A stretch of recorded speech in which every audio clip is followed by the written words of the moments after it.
हरि विष्णु महेश विधि रवि चंद्र वरुण यम शक्ति गणेश गणेश जागृपालु सर्वज्ञ कोशित भारत मुनि ध्यान ताको हो तो उपादित मोमे मिथ्यावान है जी जाने बिन जगत मनहु जेवरि शाम नत ऐ भुजगत जग जी लत ऐ सो हम आपे आप बोध चाई जाको सुकृति भजत राम निष्काम सो मेरो है आत्मा काको करो प्रणाम सो मेरो है आत्मा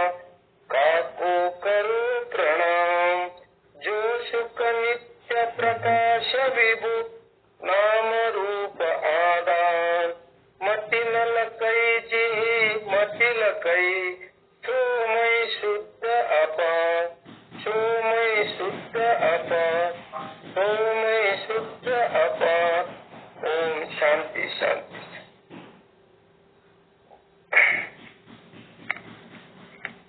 श्री शरण बसव मंगल।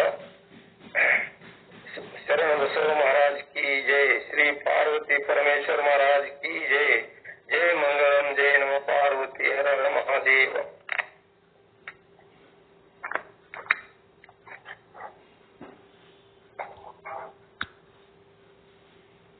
ओम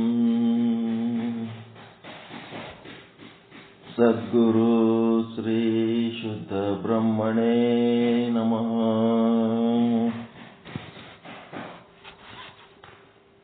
ಸಮಸ್ತ ಶುದ್ಧ ಬ್ರಹ್ಮ ಸ್ವರೂಪರಲ್ಲಿ ಅನಂತ ಅನಂತ ಪ್ರಣಾಮಗಳು.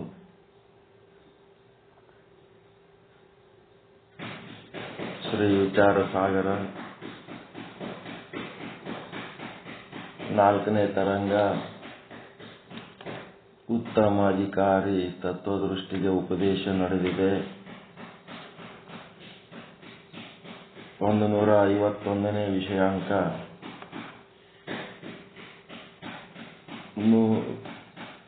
54ನೇ ದೋಹಾದಲ್ಲಿದ್ದೀವಿ.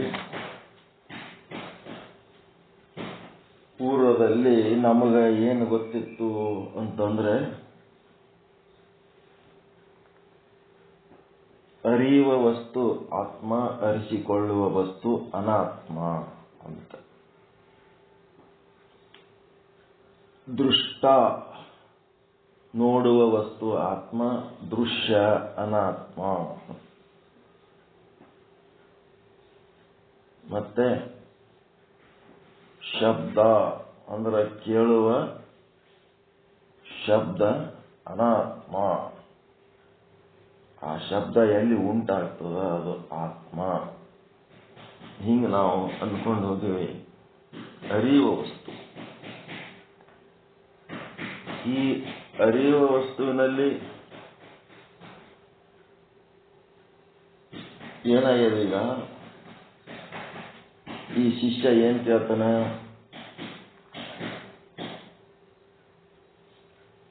ಈ ಮಿಥ್ಯವಾದ ಜಗತ್ತದ ಅಂತ ಹೇಳ್ತೀರಿ, ಕಲ್ಪಿತವಾದ ಜಗತ್ತದ ಅಂತೀರಿ, ಮತ್ತೆ ಈ ಜಗತ್ತಿಗೆ ಆಧಾರ ಮತ್ತು ಅಧಿಷ್ಠಾನ ಯಾವುದು ಅಂತ ಕೇಳಲ್ಲ. ಅದಕ್ಕೆ ಆಧಾರ ಅಂದ್ರೇನು, ಅಧಿಷ್ಠಾನ ಅಂದ್ರೇನು ಅಂತೇಳಿ ಮೊದಲು ತಿಳಿಸಿ ಹೇಳಿದರು. ಆಧಾರ ಅಂತಂದ್ರೆ ಸದ್ರೂಪ ಅಸದ್ರೂಪ ಎರಡೂ ಚೇತನದ ಸಾಮಾನ್ಯ ಅಂಶ ಏನದ ಅದು ಆಧಾರ. ಚಿದ್ರೂಪ ಅಚಿದ್ರೂಪ. ಈ ಸಾಮಾನ್ಯ ಅಂಶ, ಆತ್ಮದ ಸಾಮಾನ್ಯ ಅಂಶ ಏನಾಗ್ಯದ ಆಧಾರವಾಗಿದೆ ಅಂತಂದ್ರೇನು, ಸದ್ರೂಪನು ತಾನೇ ಆಗ್ಯದ, ಅಸದ್ರೂಪನು ತಾನೇ ಆಗ್ಯದ. ಚಿದ್ರೂಪನು ತಾನೇ ಆಗ್ಯದ, ಅಚಿದ್ರೂಪನು ತಾನೇ ಆಗ್ಯದ. ಆನಂದನು ತಾನೇ ಆಗ್ಯದ, ದುಃಖ ಭಯ ಚಿಂತೆನು ತಾನೇ ಆಗ್ಯದ. ನಿತ್ಯವಾದ ತಾನೇ ಅದ, ಅನಿತ್ಯನು ತಾನೇ ಅದ, ಪೂರ್ಣನು ತಾನೇ ಅದ, ಅಪೂರ್ಣನು ತಾನೇ ಅದ, ಆಕಾರನು ತಾನೇ, ನಿರಾಕಾರನು ತಾನೇ, ಶಬ್ದನು ತಾನೇ, ನಿಶಬ್ದನು ತಾನೇ, ಏಕನು ತಾನೇ, ಅನೇಕನು ತಾನೇ.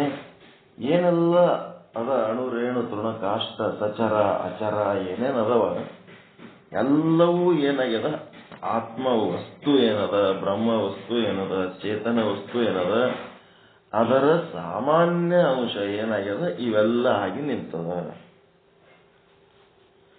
ಅದರೊಳಗೆ ವಿಶೇಷ ಅಂಶ ಏನು? ಕೇವಲ ಸದ್ರೂಪ, ಕೇವಲ ಚಿದ್ರೂಪ, ಕೇವಲ ಆನಂದ ರೂಪ, ಕೇವಲ ನಿತ್ಯ ರೂಪ, ಕೇವಲ ಪರಿಪೂರ್ಣ ರೂಪ, ಕೇವಲ ನಿರಾಕಾರ, ಕೇವಲ ನಿಶಬ್ದ. ಇದು ಏನಾಗ್ಯದ ಅಂತಂದ್ರೆ ಅಧಿಷ್ಠಾನ, ಚೇತನದ ಅಧಿಷ್ಠಾನ ಆಗ್ಯದ. ಆಧಾರ ಸಾಮಾನ್ಯ ವಿಶೇಷ ಅಂತೇನದಲ್ಲ, ಆ ಚೇತನದ ವಿಶೇಷ ಭಾಗ ಏನಾಗ್ಯದ, ಈ ರೀತಿಯಾದಂಥ ಅಧಿಷ್ಠಾನ ಆಗ್ಯದ. ಸಾಧನೆಯ ಮೂಲಕ ಏನೇನು ಸಿದ್ಧಿ ಆಗ್ತಾವ ಅವೆಲ್ಲ ವಿಶೇಷ ರೂಪಗಳು, ಆತ್ಮದ ವಿಶೇಷ ರೂಪಗಳು. ಅವೇನಾಗ್ತವ, ಅಧಿಷ್ಠಾನ ಆಗ್ತವ, ಅಧಿಷ್ಠಾನ ಆಗ್ತವ ಅಂತ. ಅದರೊಳಗೆ ಕೂಟಸ್ಥ, ಸಾಕ್ಷಿ, ಶುದ್ಧ ಬ್ರಹ್ಮ, ಭಿನ್ನ ಪ್ರತ್ಯೇಗಾತ್ಮ ಚೇತನ ಸ್ವರೂಪ ಏನೇನಂತೀರಿ ಎಲ್ಲಾನು ಆತ್ಮದ ಯಾವ ಅಂಶ ಆಗ್ಯದದು?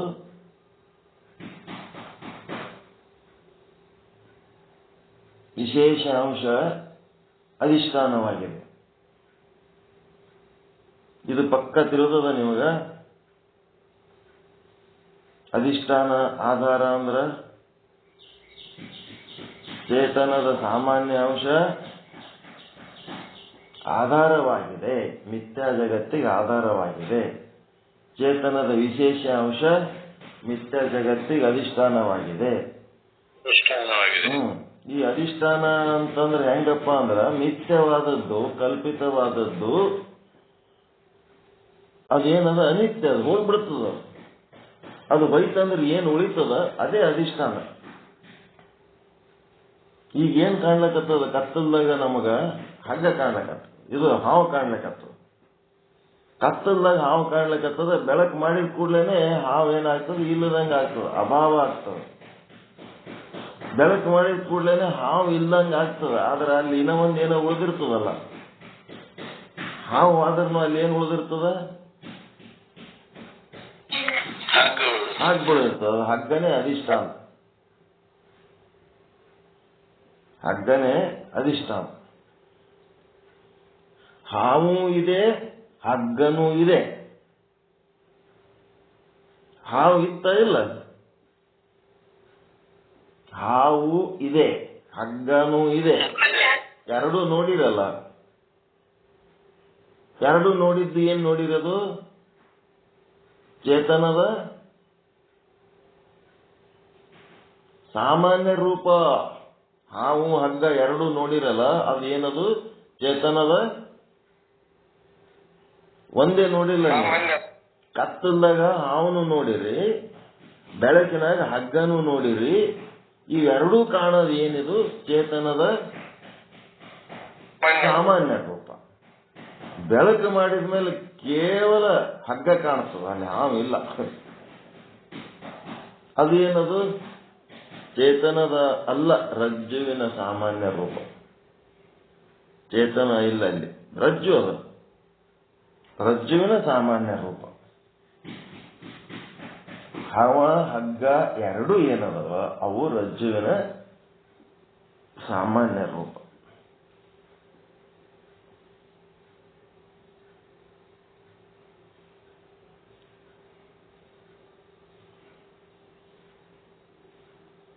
ಮುಂದ ಕೇವಲ ಹಗ್ಗ ನೋಡ್ತಿರಲ್ಲ, ರಜ್ಜುವಿನ ವಿಶೇಷ ರೂಪ, ಹೌದಲ್ರಿ? ವಿಶೇಷ ರೂಪ. ಹಗ್ಗನೇ ಹಾವಾಗಿ ಕಾಣ್ಲಿಕ್ಕತ್ತದ, ಅದು ಸಾಮಾನ್ಯ ರೂಪ. ಹಾವ ಹಗ್ಗ ಎರಡು ಸಾಮಾನ್ಯವಾಗಿ, ಹಗ್ಗನೂ ಅದೇ ಆಗ್ಯದ, ಹಾವನು ಅದೇ ಆಗ್ಯದ. ಇದೇನದ ಸಾಮಾನ್ಯ ರೂಪ. ಬರೀ ಹಗ್ಗ ನೋಡಿದ್ರೆ ಅದೇನದ ಹಗ್ಗದ ವಿಶೇಷ ರೂಪ. ಹಂಗ ಹಗ್ಗಿದ್ದಂಗ ಇಲ್ಲೇನದನ ಚೇತನ ಆತ್ಮ ಬ್ರಹ್ಮ ಅದ. ಅದು ಏನಾಗ್ತದ, ಬ್ರಹ್ಮನೂ ಅದ ಬ್ರಹ್ಮಾಂಡನೂ ಅದ. ಬ್ರಹ್ಮ ಇದ್ದಾಗ ಬ್ರಹ್ಮಾಂಡ ಇಲ್ಲ, ಬ್ರಹ್ಮಾಂಡ ಇದ್ದಾಗ ಬ್ರಹ್ಮ ಇಲ್ಲ. ಎರಡು ಒಮ್ಮೆ ಕಾಣ್ತವೆ ಯಾರಿಗಾರ? ಅಜ್ಞಾನ ಜ್ಞಾನ ಎರಡು ಆತವ.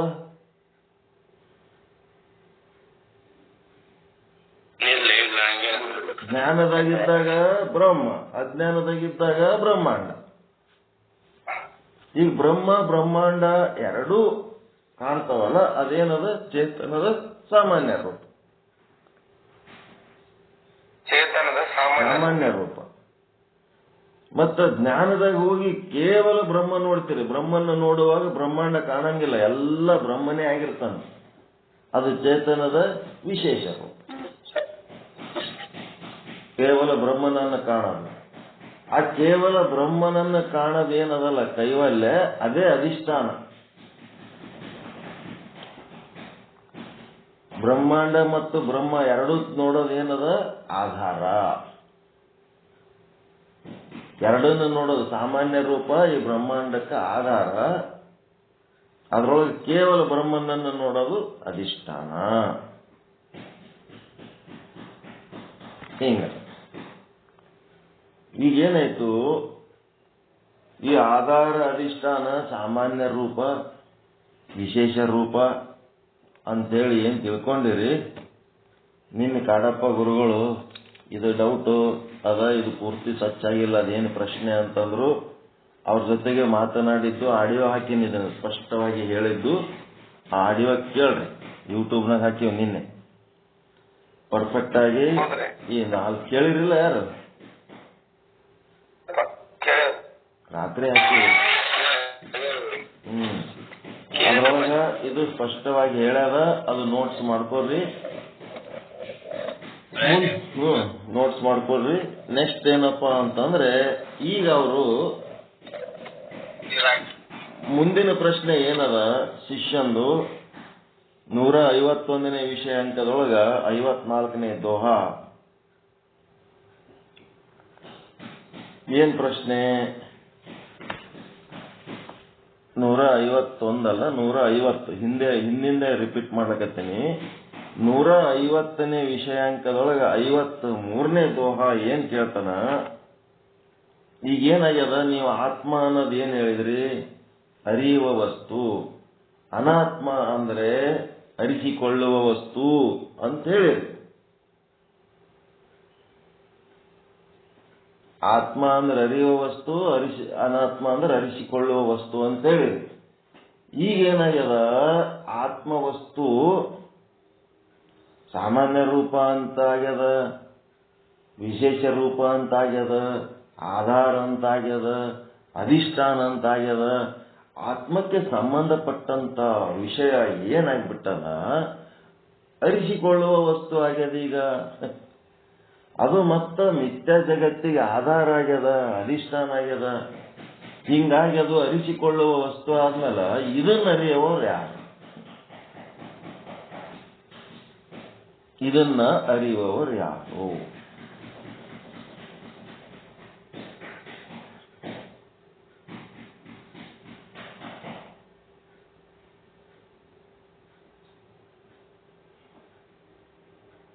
ಯಾರಪ್ಪ? ಆತ್ಮದ ಇದು ಆತ್ಮನೇ ಅಧಿಷ್ಠಾನ ಆಗ್ಯದ, ಆತ್ಮನೇ ಆಧಾರ ಆಗ್ಯದ, ಆತ್ಮನೇ ಸಾಮಾನ್ಯ ರೂಪ ಆಗ್ಯದ, ಆತ್ಮನೇ ವಿಶೇಷ ರೂಪ ಆಗ್ಯದ ಅಂತ ಹೇಳಿ ತಿಳ್ಕೊಳಕತ್ತಲ್ಲ. ಇದು ಯಾರು? ಈಗ ಹಗ್ಗ ಆದ, ಹಾವು ಆದ, ಹಗ್ಗ ಆದ, ಹಾವು ಆದ. ಹಗ್ಗ ನೋಡ್ಲಕ್ಕ ಹಾವು ನೋಡ್ಲಕ್ಕ ಒಬ್ಬ ಮೂರನೇ ವ್ಯಕ್ತಿ ಬೇಕಿಲ್ಲ. ಹಂಗ ಇಲ್ಲಿ ಯಾರದರ? ಆತ್ಮ ಸಾಮಾನ್ಯ ರೂಪ, ಆತ್ಮದ ವಿಶೇಷ ರೂಪ, ಆತ್ಮದ ಆಧಾರ ಅಧಿಷ್ಠಾನಗಳ ಅರಿಯುವಂಥವ್ರು ಯಾರು? ಅಂತ ಪ್ರಶ್ನೆ ಶಿಷ್ಯ ಕೇಳ್ತಾ ಇದ್ದಾನ. ಒಂದು ಊರಿಗೆ ಹೋಗ್ಬೇಕಾಗ್ಯದ, ಕಾರ್ನಾಗ ಎಷ್ಟ್ ಮಂದಿ ಹಿಡಿಸ್ತಾರ ಅಂತಂದ್ರ 6 ಮಂದಿ ತಯಾರಾಗಿ ಕೂತ್ಬಿಟ್ರ ಕಾರ್ನಾಗ. 6 ಮಂದಿ ಅದ, 6 ಮಂದಿ ಕಾರ್ನಾಗ ಕೂತ್ಬಿಟ್ಟಾರೆ. ಕುಂತ ಮೇಲೆ ಈ ಗಾಡಿ ನಡೆಸೋರು ಯಾರು? ಅವ್ರದ್ರಾಗೆ ಒಬ್ಬವ ಡ್ರೈವರ್ ಇರ್ತಾನ, ಅವ್ರದ್ರಾಗೆ ಒಬ್ಬವ ಕಾರ್ ಓನರ್ ಇರ್ತಾನ. ಓನರ್ ಕಮ್ ಡ್ರೈವರ್ ಅಂತ ಇರ್ತಾರಲ್ರಿ. ಕಾರಿನ ಓನರ್ನು ಇರ್ತಾನ, ಕಾರಿನ ಡ್ರೈವರ್ನು ಇರ್ತಾನ. ಅಂತ ಒಬ್ಬವ ಅಲ್ಲಿ ಕಾರಿನ ಸೀಟಿಗೆ ಕೂತಿರ್ತಾನ, ಡ್ರೈವರ್ ಸೀಟಿಗೆ ಕೂತಿರ್ತಾನ. ಕಾರ್ ಓನರ್ ಕಮ್ ಡ್ರೈವರ್ ಇದ್ದಂಗ ಯಾರದಾರ ಇಲ್ಲ ಅಂದ್ರೆ ಅಧಿಷ್ಠಾನ ಅಂತದಲ್ಲ ಆ ತತ್ವ, ಅದು ಅನಾತ್ಮಕ್ಕೂ ಸಂಬಂಧಪಟ್ಟಂಗದ, ಆತ್ಮಕ್ಕೂ ಸಂಬಂಧಪಟ್ಟಂಗದ. ಅದು ಆತ್ಮದ ಜ್ಞಾನವನ್ನು ಮಾಡಿಕೊಡ್ತದ, ಅನಾತ್ಮದ ಜ್ಞಾನವನ್ನು ಮಾಡಿಕೊಡ್ತದ. ಅಧಿಷ್ಠಾನ ವಸ್ತು ಮಿಥ್ಯಾ ಜಗತ್ತಿಗೆ ಬ್ರಹ್ಮನೇ ಅಧಿಷ್ಠಾನ. ಮಿಥ್ಯಾ ಸರ್ಪಕ್ಕ ರಜ್ಜು ಹೆಂಗ ಅಧಿಷ್ಠಾನ ಆದ, ಮಿಥ್ಯಾ ಜಗತ್ತಿಗೆ ಬ್ರಹ್ಮನೇ ಅಧಿಷ್ಠಾನ. ಚೇತನ ಆತ್ಮದ ವಿಶೇಷ ರೂಪ ಏನದಲ್ಲ ಅದೇ ಅಧಿಷ್ಠಾನ. ಆ ಅಧಿಷ್ಠಾನ ಏನ್ ಮಾಡ್ತದಪ್ಪ ಅಂತಂದ್ರೆ, ಈ ಜಗತ್ತಿನೊಳಗ 2 ವಸ್ತುಗಳು, ಒಂದು ಜಡ ಮತ್ತು ಇನ್ನ ಒಂದು ಚೇತನ. ಇವು ಬಿಟ್ರೆ ಮೂರನೇದೇನರ ಅದ ಏನ್ರಿ? ಜಡ ಚೇತನ ಬಿಟ್ರೆ ಏನಾರ ಮತ್ ಮೂರನೇದಾದ ಇಲ್ಲ. ಜಡ ವಸ್ತು ಏನದಪ್ಪ ಅಂದ್ರೆ ಸ್ವ ಪರ ಪ್ರಜ್ಞಾ ಶೂನ್ಯ. ತನ್ನ ಬಗ್ಗೆ ತನಗೂ ಗೊತ್ತಿಲ್ಲ, ಇನ್ನೊಬ್ರು ಯಾರಂತನೂ ಗೊತ್ತಿಲ್ಲ. ಸ್ವಪ್ರಜ್ಞೆನೂ ಇಲ್ಲ, ಪರಪ್ರಜ್ಞೆನೂ ಇಲ್ಲ. ಜಡ ವಸ್ತು. ಚೇತನ ಏನದ? ತನ್ನ ಪ್ರಕಾಶದಲ್ಲಿ ಅನ್ಯ ಪ್ರಕಾಶದ ಅಪೇಕ್ಷೆ ಇಲ್ಲದೆ ತನ್ನನ್ನು ಮತ್ತು ಸರ್ವವನ್ನೂ ಪ್ರಕಾಶಿಸುವಂತ ಸ್ವಯಂ ಪ್ರಕಾಶ ಚೇತನ ಆದ. ಈ ಕೂಟಸ್ಥನೊಳಗ ಏನ್ ಕ್ಯಾರೆಕ್ಟರ್ ಅದಪ್ಪ ಅಂತಂದ್ರೆ, ಕೂಟಸ್ಥ ಸ್ವಯಂ ಪ್ರಕಾಶನೂ ಅದನ, ಮತ್ತ ಪರವಸ್ತುಗಳ ಬಗ್ಗೆ ಪ್ರಜ್ಞೆನೂ ಉಳ್ಳವನದನ್ನ. ಈ ಕೂಟಸ್ಥ ಜಡ ಮತ್ತು ಚೇತನಗಳನ್ನ ಹೆಂಗ್ ತಿಳ್ಕೊತಾನ, ಹೆಂಗ್ ಪ್ರಕಾಶ ಮಾಡ್ತಾನಂದ್ರ, ಮತ್ತೆ 2 ವಸ್ತುಗಳದಾವ ಅಂದ್ರೆ ಜಗತ್ತಿನೊಳಗೆ 2 ವಿಷಯಗಳು, ಒಂದು ಚೇತನದ ವಿಷಯ, ಒಂದು ಜಡತ್ವದ ವಿಷಯ. ಜಡತ್ವದ ವಿಷಯವನ್ನ ತಿಳ್ಕೋಬೇಕಾದಾಗ ಏನ್ ಮಾಡ್ತಾನ ಕೂಟಸ್ಥ ಅಂತಂದ್ರೆ, ಅಂತಃಕರಣ ವೃತ್ತಿ ಅಥವಾ ಅವಿದ್ಯಾ ವೃತ್ತಿ ಏನ್ ಮಾಡ್ತದ, ಕಣ್ಣಿನ ಮೂಲಕ ಹೊರಗೆ ಹೋಗಿ ಆ ವಸ್ತುವನ್ನ ಸಂಬಂಧಿಸಿದಾಗ, ಬೆಳಕಿದ್ದಾಗ ಅಂತಃಕರಣ ವೃತ್ತಿ ಒಳಗಿರುವಂತ ಉಪಹಿತ ಚೇತನ, ಆ ವಸ್ತು ಏನದಲ್ಲ ವಿಷಯ ಉಪಹಿತ ಚೇತನ 2 ಸಂಗಮಿಸಿದಾಗ ಆ ವೃತ್ತಿ ಒಳಗಿರುವಂತ ಚಿದಾಭಾಸ ಏನದನ ಆ ಜಡ ವಸ್ತುವನ್ನ ಗುರುತಿಸ್ತಾನ. ಈ ರೀತಿಯಾಗಿ ಚಿದಾಭಾಸನ ಮೂಲಕ ಅಧಿಷ್ಠಾನ ವಸ್ತು ಏನ್ ಮಾಡ್ತದ, ಜಡ ವಸ್ತುವನ್ನ ಗುರುತಿಸ್ತದ. ಮತ್ತ ಚೇತನವನ್ನ ಗುರುತಿಸೋದು ಹೆಂಗ? ತಾನೇ ಚೇತನ ಅದ, ತನ್ನನ್ನು ತಾನೇ ಗುರುತಿಸಿಗೊತ್ತದ, ಸ್ವಪ್ರಜ್ಞೆನೂ ಆದ.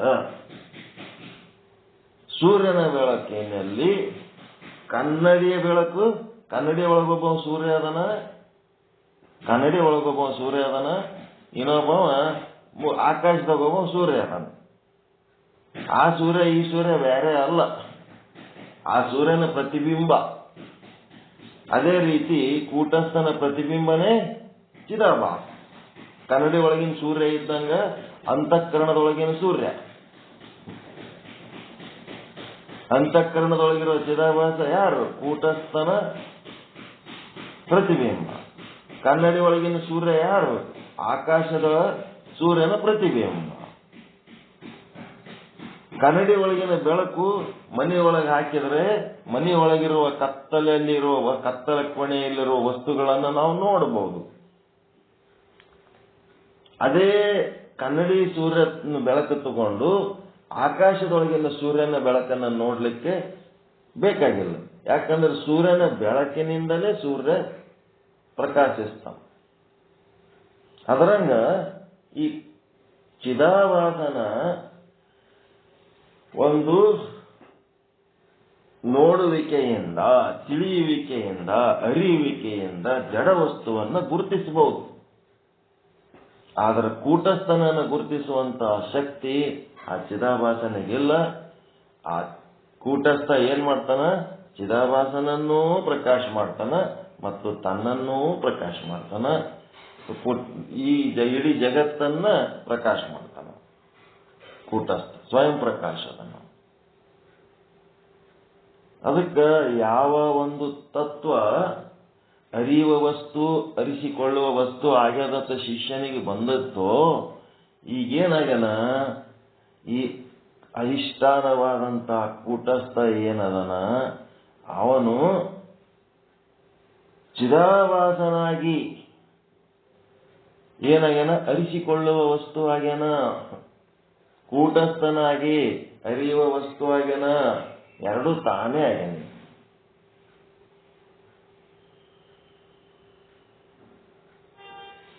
ಎರಡು ತಾನೇ ಆಗ್ಯಾನ. ಅರಿಯುವ ವಸ್ತುನು ತಾನೇ ಆಗ್ಯಾನ, ಅರಿಸಿಕೊಳ್ಳುವ ವಸ್ತುನು ತಾನೇ ಆಗ್ಯಾನ.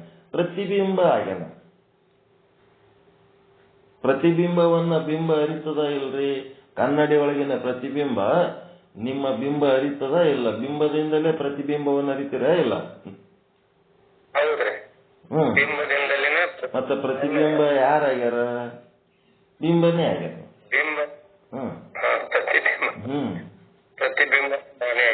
ಅದೇ ಪ್ರತಿಬಿಂಬ ಅರಿಸಿಕೊಳ್ಳುವ ವಸ್ತು, ಬಿಂಬ ಅರಿಯುವ ವಸ್ತು. ಅದೇ ರೀತಿ ಚಿದಾಭಾಸ ಅರಿಸಿಕೊಳ್ಳುವ ವಸ್ತು, ಕೂಟಸ್ಥ ಅರಿಯುವ ವಸ್ತು. ಎರಡು ತಾನೇ ಆಗ್ಯಾರ.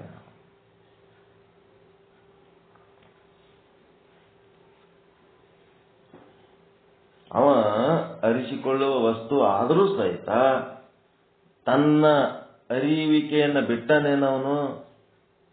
ತನ್ನ ಸ್ಥಾನಮಾನವನ್ನು ಬಿಟ್ಟನೇನು? ಕನ್ನಡಿ ಒಳಗಿನ ಸೂರ್ಯ ಪ್ರತಿಬಿಂಬ ಆದರೂ ಕೂಡ ಆಕಾಶದೊಳಗಿನ ಸೂರ್ಯ ತಾನು ಜಾಗ ಬಿಟ್ಟು ಬಂದು ಕನ್ನಡಿಗೆ ಒಪ್ಕೊಂಡನೇನು? ತಾನು ಎಲ್ಲಿರ್ಬೇಕು ಅಲ್ಲೇ ಇದ್ದು ಕನ್ನಡಿ ಒಳಗೆ ತೋರ್ಲಿಕ್ಕತ್ತಾನ ಇಲ್ಲ? ತಾನು ಹೆಂಗಿರ್ಬೇಕು ಹಂಗೆ ಇದ್ದು ಕನ್ನಡಿ ಒಳಗೆ ತೋರ್ಲಿಕ್ಕತ್ತಾನಲ್ರಿ? ಆಕಾಶದೊಳಗಿಂದ ಬಂದು ಕನ್ನಡಿಗೆ ಒಪ್ಕೊಂಡನ ನಾವು ಸೂರ್ಯ? ಆಕಾಶದ ಸೂರ್ಯ ಆಕಾಶದಾಗ ಇದ್ದು ಕನ್ನಡಿಯಲ್ಲಿ ಅವನು ಪ್ರತಿಬಿಂಬ ರೂಪದಲ್ಲಿ ತೋರ್ಲಕತ್ತಾನ. ಕನ್ನಡಿಯಲ್ಲಿ ಪ್ರತಿಬಿಂಬವಾಗಿ ತೋರ್ಲಕತ್ತಾನ. ಏನ್ ಮಾಡೋದು? ಈಗ ಕೂಟಸ್ಥ ಅರಿಸಿಕೊಳ್ಳುವ ಚಿದಾಭಾಸನೆ ತಾನಾದಾಗ್ಯೂ ಕೂಡ ಅಂತಃಕರಣ ಎಂಬ ಕನ್ನಡಿಯಲ್ಲಿ ಪ್ರತಿಬಿಂಬ ರೂಪದಲ್ಲಿ ಏನಾಗ್ಯಾನ? ಚಿದಾಭಾಸ ಆಗ್ಯಾನಲ್ಲ, ಅವನಿಗೆ ಅರಿಸಿಕೊಳ್ಳುವ ವಸ್ತು ಆಗ್ಯಾನಲ್ಲ. ಅರಿಸಿಕೊಳ್ಳುವ ವಸ್ತು ಹೆಂಗಾತನ್ರಿ? ಆತ್ಮ ಅರಿಸಿಕೊಳ್ಳುವ ವಸ್ತು ಹೆಂಗಾಗ್ತದ ಅಂತಂದ್ರೆ ಕನ್ನಡಿ ಒಳಗೆ ಸೂರ್ಯನ ಪ್ರತಿಬಿಂಬ ಹೆಂಗಾಗ್ತದ ಹಂಗ ಆತ್ಮ ಅಂತಃಕರಣದೊಳಗ ಪ್ರತಿಬಿಂಬ ರೂಪದಲ್ಲಿ ಬಂದು ಅದು ಪ್ರತಿಬಿಂಬ ಅಂದ್ರೆ ಚಿದಾಭಾಸ ಅರಿಸಿಕೊಳ್ಳುವ ವಸ್ತು ಆಗ್ಯಾನ.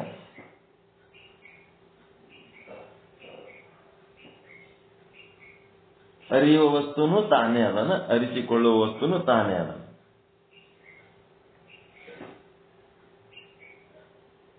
ನಾಗರತ್ನಂ ಅವ್ರ ಕ್ಲಿಯರ್ ಆಯ್ತಾ?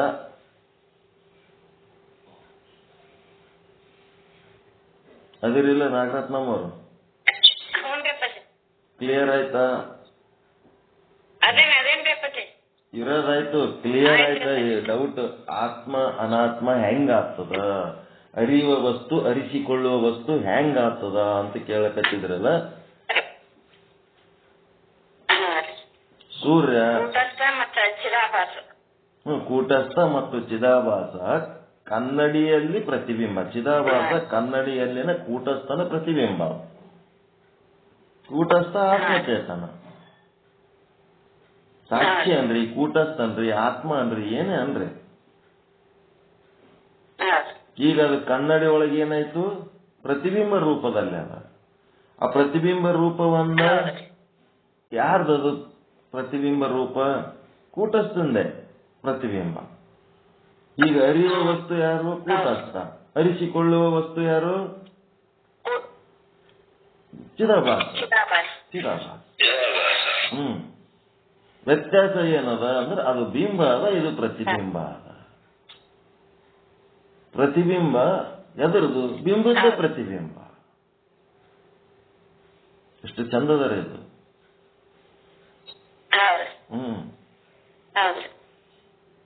ಅದಕ್ಕೆ ಆತ್ಮ ಹೆಂಗ ಅನಾತ್ಮ ಆಗ್ತಾನ? ಆತ್ಮ ಹೆಂಗ ಅನಾತ್ಮ ಆಗ್ತಾನ? ಆತ್ಮ ಹೆಂಗ ಅನಾತ್ಮ ಆಗ್ತಾನ?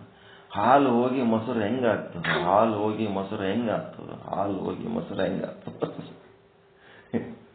ಹಿಂಗಾಗ್ತದ. ಮೊಸರು ಎದರ್ಲಿಂತ ಆಯ್ತು? ಹಾಲಲ್ಲಿಂತೆ ಆಗಿರ್ತದೆ. ಎಲ್ಲಾ ಕಲ್ಪಿತಗಳಿಗೆ ಅಧಿಷ್ಠಾನವೇ ದೃಷ್ಟ ಇರುತ್ತದೆ. ಅಧಿಷ್ಠಾನ ಮತ್ತು ದೃಷ್ಟ ಬೇರೆ ಇರಲ್ಲ. ಕಲ್ಪಿತ ಅಂತಂದ್ರೇನು? ಜಗತ್ತು ಅಥವಾ ಸರ್ಪ, ಇದು ಕಲ್ಪಿತ. ಗುರುಗಳು ಹೇಳ್ತಾ ಇದ್ದಾರೆ, ಮಿಥ್ಯಾ ವಸ್ತು ಜಗತ್ ಮೇ ಜೇ ಹೈ.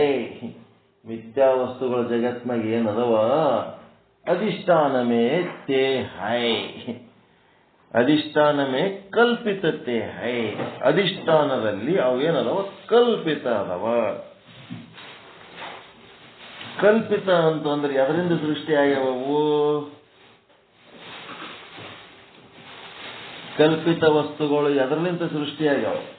ನಿಮ್ಮ ಮನಸ್ಸಿನಿಂದ ಸೃಷ್ಟಿಯಾಗ್ಯಾವವು. ನೀವೇ ಅನ್ಕೊಂಡು. ಅಧಿಷ್ಠಾನ ಸೋ ದ್ವಿವಿಧ ಪಿಚಾನವು. ಅಧಿಷ್ಠಾನ ಎರಡು ರೀತಿಯಾದಂತ ತಿಳ್ಕೊರಪ್ಪ. ಏಕ ಚೇತನ ದೂಜೋ ಜಡ ಜಾನವು. ಎರಡನೇದೇನಾಗ್ಯದ? ಅಧಿಷ್ಠಾನ ವಸ್ತುನೇ ಜಡ ವಸ್ತು ಆಗ್ಯದ. ಚಿದಾಭಾಸ ಜಡನ ಚೇತನನ?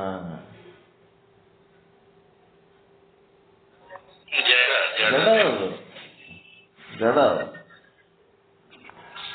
ಅಧಿಷ್ಠಾನಗಳಲ್ಲಿ ಎರಡು ಪ್ರಕಾರಗಳಿವೆ. ಒಂದು ಜಡ, ಇನ್ನ ಒಂದು ಚೇತನ. ಜಡ ಅಧಿಷ್ಠಾನ, ಚೇತನ ಅಧಿಷ್ಠಾನ. ಅಧಿಷ್ಠಾನದಲ್ಲಿ ಈ ರೀತಿಯಾದ ಕಿಂಚಿತ್ ಭೇದವಿದೆ. ಅಧಿಷ್ಠಾನದೊಳಗೆ ಭೇದ ಆದಪ್ಪ. ಕಲ್ಪಿತ ಸರ್ಪಕ್ಕೆ ಅಧಿಷ್ಠಾನ ಜಡವಿದೆ. ಜಡ ಯಾವುದು? ಜಡ. ರಜ್ಜು ಜಡವಿದೆ. ಕಲ್ಪಿತ ಸರ್ಪಕ್ಕ ಅಧಿಷ್ಠಾನ ಜಡವಾದ ರಜ್ಜು. ಅಧಿಷ್ಠಾನ ಜಡವಿದ್ದಲ್ಲಿ ದೃಷ್ಟ ಒಬ್ಬ ಬೇರೆ ಇರಬೇಕಾಗುತ್ತದೆ. ಜಡವಾದ ವಸ್ತು ಇದ್ದಾಗ ಅದಕ್ಕೊಬ್ಬ ದೃಷ್ಟ ಬೇರೆ ಇರಬೇಕಾಗ್ತದ. ಯಾವಾಗ ಅಧಿಷ್ಠಾನವು ಚೇತನವಾಗಿರುವುದೋ ಅದಕ್ಕೆ ಎರಡೂ ಪಾತ್ರಗಳು ಬರ್ತವ. ಜಡ ಆದಾಗ ದೃಷ್ಟ ಬೇರೆ ಇರಬೇಕಾಗ್ತದ. ಯಾವಾಗ ಚೇತನ ಆಗಿರ್ತದ ಆವಾಗ ಚೇತನ ಅಂದ್ರೆ ಯಾವುದು? ವೃತ್ತಿ ಉಪಯುಕ್ತ ಚೇತನ. ಆವಾಗ ದೃಷ್ಟ ಬೇರೆ ಇರಲ್ಲ. ವೃತ್ತಿ ಒಳಗಿರಂತ ಉಪಯುಕ್ತ ಚೇತನವನ್ನು ಅರಿಯುವುದಕ್ಕ ಚೇತನನೇ ಸಾಕು. ಅದರ ಜಡ ವಸ್ತುವನ್ನು ಅರಿಯುವುದಕ್ಕ ಒಂದು ಚಿದಾಭಾಸ ಅಂತ ಬೇಕಾಗ್ತದೆ. ಅದಕ್ಕೆ ಅಧಿಷ್ಠಾನವೇ ದೃಷ್ಟ ಆಗಿರುತ್ತದೆ.